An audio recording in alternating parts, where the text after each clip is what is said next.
This is KFSM-TV, Channel 5, Fort Smith. Last night's audition for the Arkansas Motion Picture Association attracted 338 would-be actors of all sizes, shapes, styles, and ages. The line began at the Fayetteville Open Channel office and stretched around the block, people eagerly waiting to pay their $5 to join the AMPA and cut a 30-second audition. Not even sudden thunderstorms could drive them away. Unfortunately, there was some question as to what exactly everyone was auditioning for. Inside Open Channel, Joe Glass from the Arkansas Industrial Development Commission insisted that the AMPA tapes would be screened by the people who were casting the blue and the gray. But out in the street, there were frequent, unsolicited warnings that the tryouts were a fraud, that AMPA had nothing to do with the movie. But the warnings, like the rain, didn't have much effect. We were hoping to get in the movie, but unfortunately, we don't know if this is affiliated with it or not. We've had people telling us it is, and it isn't, and we're still waiting in line to pay the $5. You know, that's where we are. Well, we had hoped to get in the pictures. Also, we're not very bright. We'll just see how it goes, and there's always a slim chance, and I like taking chances. In Fayetteville, this is Steve Voorhes reporting for the News People. One reporter commented that he hadn't seen crowds this big at most governors' press conferences, and Mr. Peck himself seemed surprised at the number of cameras, reporters, and onlookers who turned out to see him. Gregory Peck is in Northwest Arkansas, of course, to play the role of Abraham Lincoln in the CBS TV movie The Blue and the Gray.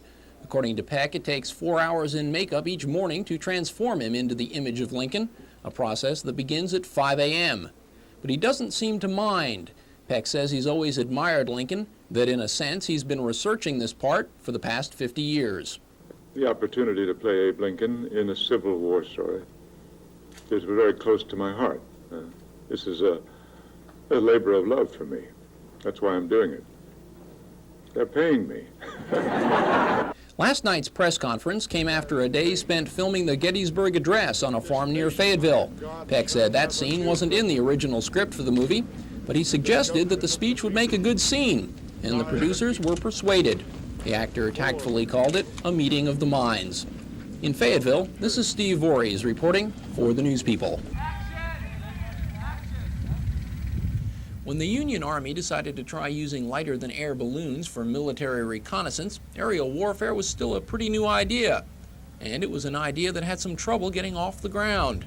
Ultimately, the Army did have some success using the balloons to spot enemy positions and direct artillery fire, but bright yellow balloons made a tempting target for enemy snipers and cannons, and that was just the most obvious danger. The Blue and the Gray script makes good use of the hazards of ballooning. In the sequence being shot this week, one character finds himself launched on a reconnaissance mission, only to have his balloon break loose in the wind and drift over to the enemy camp. Not exactly an ideal mission. But if aerial warfare had its difficulties during the Civil War, putting the balloon episode on film is really complicated. It took more than 2 hours to set up just one shot this morning, a bird's eye view of the balloon being launched from the Union camp.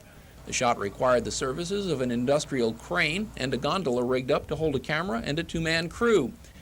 After instructions from director Andrew McLaughlin, the unit was hoisted into the sky where it hung suspended like, well, sort of like a reconnaissance balloon. Of course, the camera crew had at least one advantage over Civil War balloonists. While the cameramen were shooting, no one was shooting back. In the Ozark National Forest west of Fayetteville, this is Steve Voorhes reporting for the News People.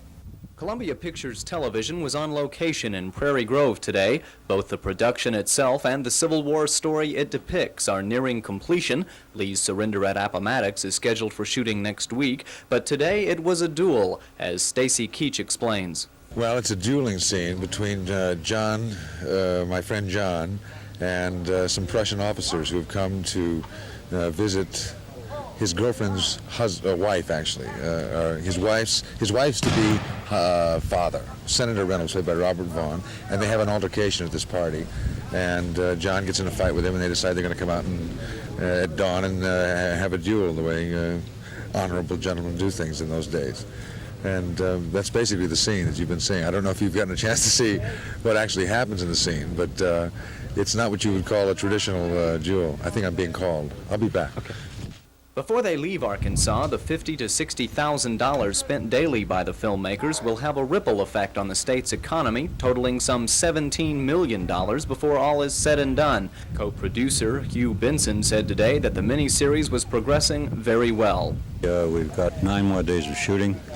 It is still as splendid as it was 3 weeks ago, 7 weeks ago, 9 weeks ago, 11 weeks ago. It's just marvelous to be here, and we have made this picture within 2 days of the allotted time, and that's because of the people of Arkansas in this area of northwest Arkansas. From Prairie Grove, Mike Thomas reporting for the News People. Sure, it looks easy, but being an extra in a movie like The Blue and the Gray isn't all action and glamour. The workday starts at 5 a.m. in a Springdale warehouse as sleepy-eyed civilians become soldiers in a ragtag Confederate army. Then, dressed and on location, the next step is makeup, a quick professional application of dirt and sweat. Then everyone gets in line again, this time waiting to be covered with dust. Another line leads to wardrobe accessories. Authentically cold and dirty, the extras then wait for their call to the set. Excitement is obviously building. On the set, there's one last line as the extras get their guns and other paraphernalia. Then it's time to work.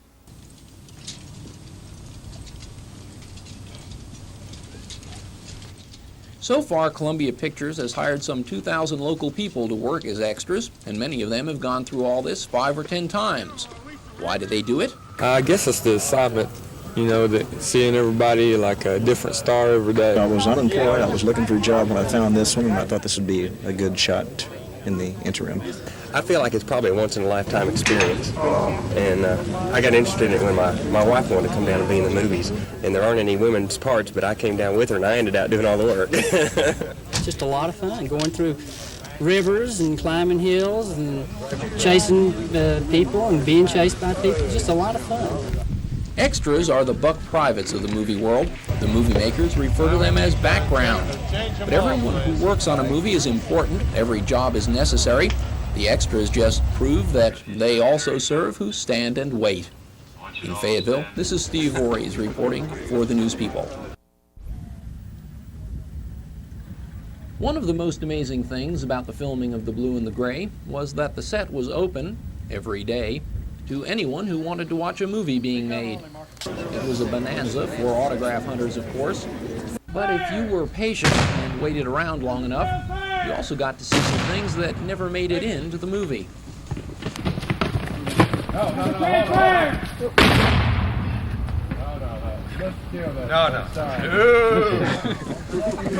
Open sets are not the rule for a Hollywood production.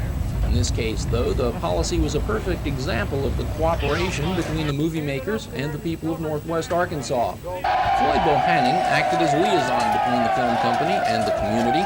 He looked back on that experience recently and described the feeling that seemed to affect everyone involved with the movie. Well, this is one thing that I kept hearing time and time again from the Columbia people, the actors, the actresses, the crew, everyone that was here in the area just literally fell in love with the Arkansas people because of the personalities. Everybody was offering to help. They just could not do enough, actually, to make those people feel at home. Good old Southern hospitality, and they all loved it. If you asked one of the movie people to define this brand of hospitality, he could probably do it in 2 words: Prairie Grove.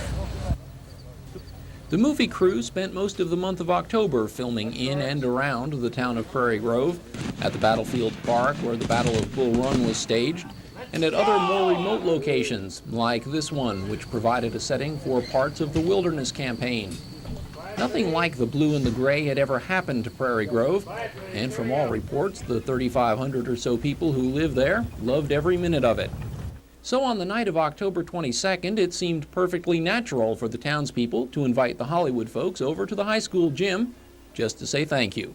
I can't emphasize enough the cooperative spirit, the good neighbor policy of these people. You know, they've been in our town, and naturally, you know, when you bring in something like a Barnum and Bailey circus with all these things and everything, there's going to be a little bit of inconvenience. Our people as a whole have not minded this at all. It's been exciting, and they've been good to us, and we just want to say thank you. CBS Vice President Bob Marcow was suitably impressed.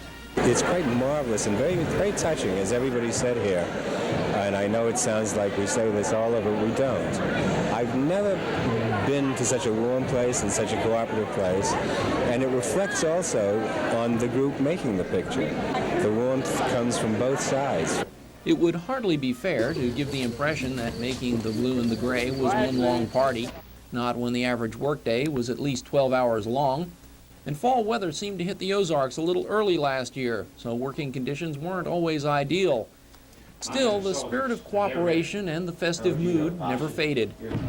And on the last day of shooting, when the producers wanted to throw a lunchtime wrap party, it was no surprise that the Prairie Grove High School band was part of that celebration.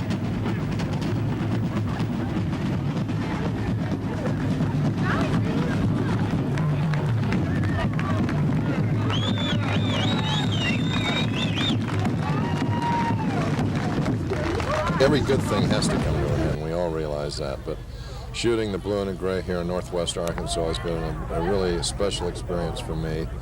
And I hope that, I'm sure it'll show on the screen, because there's been so much camaraderie and friendship and new friends and help, and it all mixed up to make one great big beautiful pie. The celebration didn't exactly end there. The party picked up again as if it had never paused the night the Blue and the Gray made its world premiere in northwest Arkansas. The premiere was held in Springdale. It began on September 17th and lasted a whole week, and it was the brainchild of the Northwest Arkansas Film Commission. It took cooperation from Columbia Pictures, CBS, the Malco Theaters, as well as a slew of local contributors to bring it off. But as it turned out, the premiere made a perfect end to this whole movie adventure. The festivities got started with a pre-screening banquet.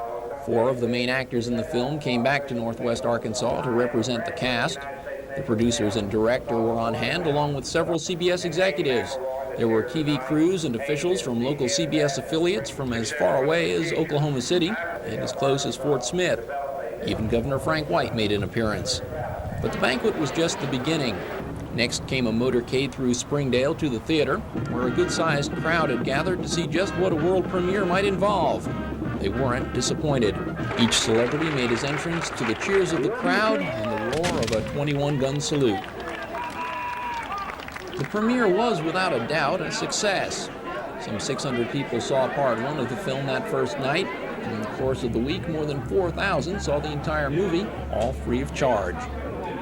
In a press conference the morning after the Friday night premiere, Stacy Keach told reporters again just how much he enjoyed making the Blue and the Gray in Arkansas, comparing it with another location he had worked on this year. As you know, the people who we were with here were directly involved and actually participated, so you got a much deeper sense, I think, of involvement here.